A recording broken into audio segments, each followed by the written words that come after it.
Hey guys, today we have a smeg oven which has a problem of not heating in fan force. So first we checked the resistance of the fan force element, and then we found the resistance are okay. So that's gonna be a splitter board problem for this oven. So we are showing you how to replace the splitter board for this oven.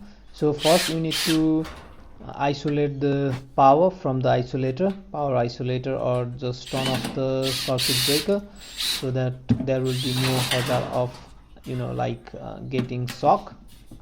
So first you just need to take all the force screws out from the back panel. So you might need to take the oven out with the help of someone else. So this is gonna be a very heavy oven. So as you can see, I can show you a splitter board. So I'm going to take this out from the oven first.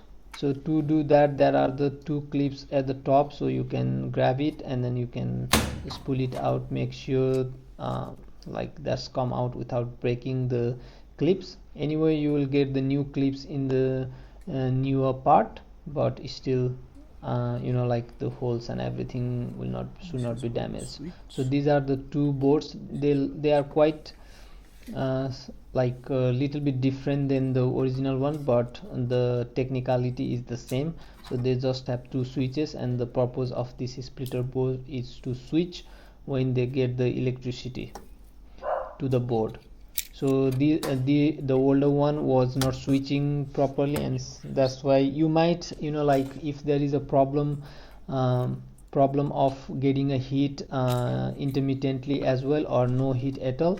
So this can be a problem. So make sure you take the pictures before you taking out all the cables and wires, so that you don't get confused. Otherwise can be a messed up. So yeah, just putting back to the old one, and then just turn it back and set the time to test the function. So I'm setting the time here. Doesn't matter what time for now. So I'm testing on the fan force element and checking if the elements are heating up or not in the specific program. So as I tested, there is a heat inside. So yeah, it's finally get it done. So customer is happy and all good. So please subscribe our channel for more videos, and please do support us so we'll get motivated. Thank you very much.